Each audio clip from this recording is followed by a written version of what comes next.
Unfortunately, we didn't address it at recommendation one. We talked in generalities about the... Does anyone have any comments on recommendation one? Who are the four spokespersons? No. Talk about what we can do to make it better for the community, regarding what steps need to be taken, regardless of how many events we're talking about. Electricity, light, electricity, sound, community groups. That's how we go. And I think we'll get to that final one. I want to be able to provide the board with a little bit more variety than one option. So on recommendation one, there was a couple items in there that were points of discussion, community usage, and potentially eliminating the track and field event.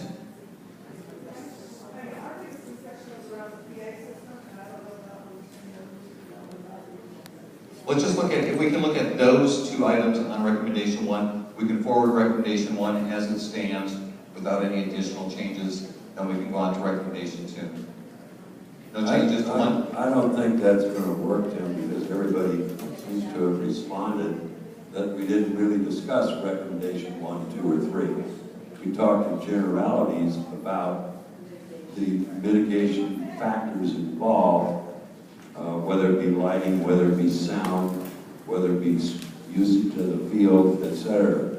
So, you know, the consensus in this group, or at least the questions raised, was that there doesn't have to be a rush, or the question is, I guess, does there have to be a rush for a vote on the EIR if we can have significant meetings to put together mitigation items that are going to make sense all the way around and still give lighting and sound, you know, to the project.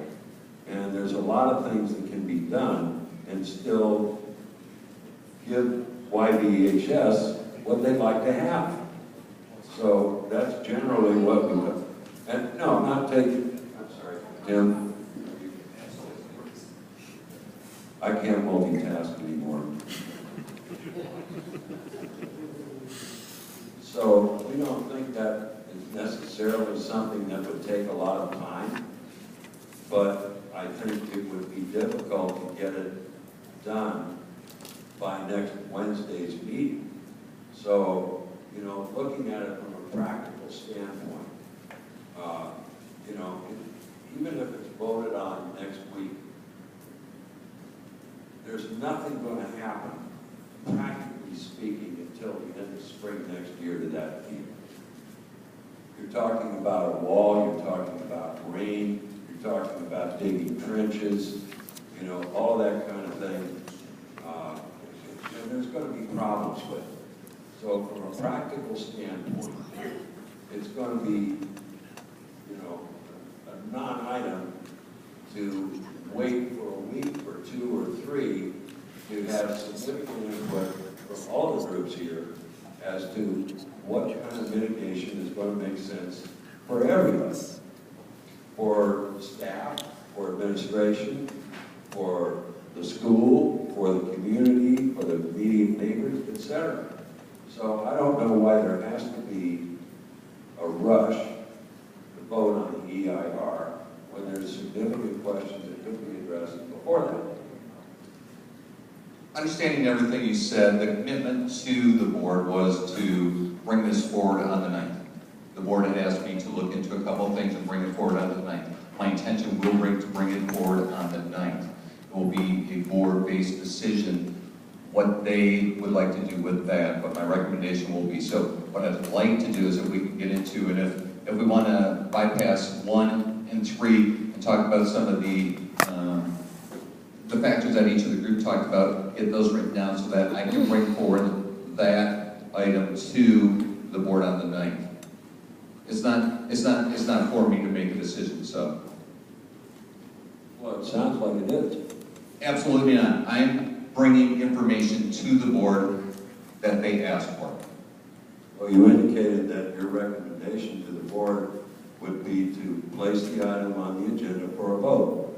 That sounds like a recommendation on your part, rather than just bringing information to the board. That is what the board had asked me to do. So if we can get, I just want to stay on task. I don't want to keep everyone here too long. So if we want to move into some of the recommendations that come out.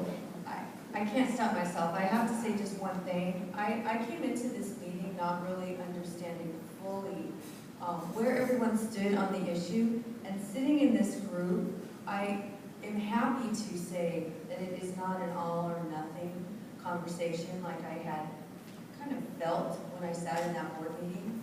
And that some of the ideas that have come forward in this group were very thoughtful and interested in having the students have lights at YV. And athletic director, community, parents, board member, it was very encouraging. Because I, of course, came with my own ideas on what it should be and still have them.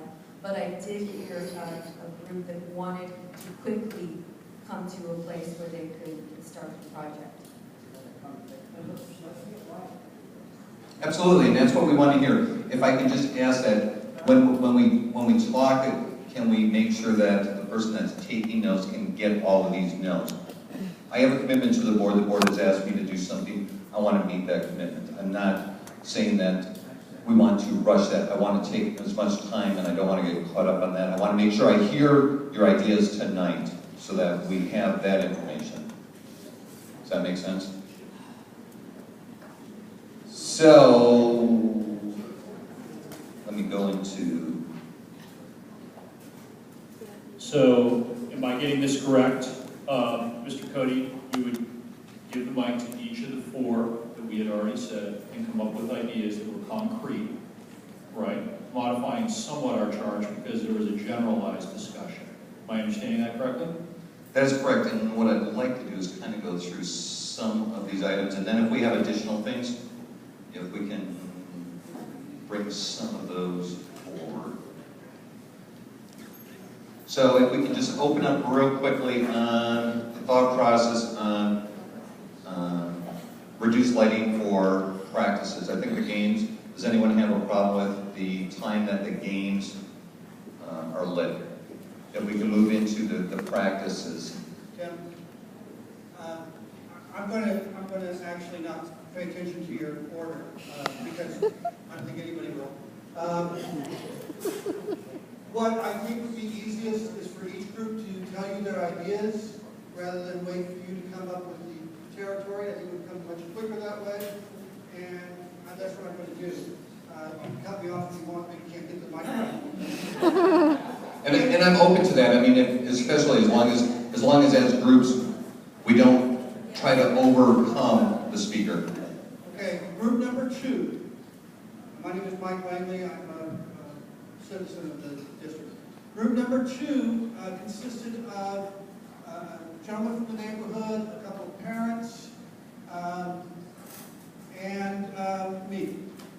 One of the things we were concerned about was the decibel level of the permanent PA system and how it would be monitored.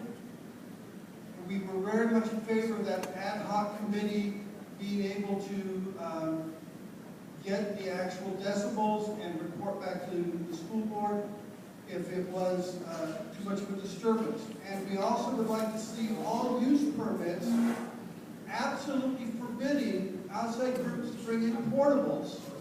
And if they break the use permit, those outside groups would be banned because breaking the use permit means that they're not playing by the rules, so they shouldn't have access.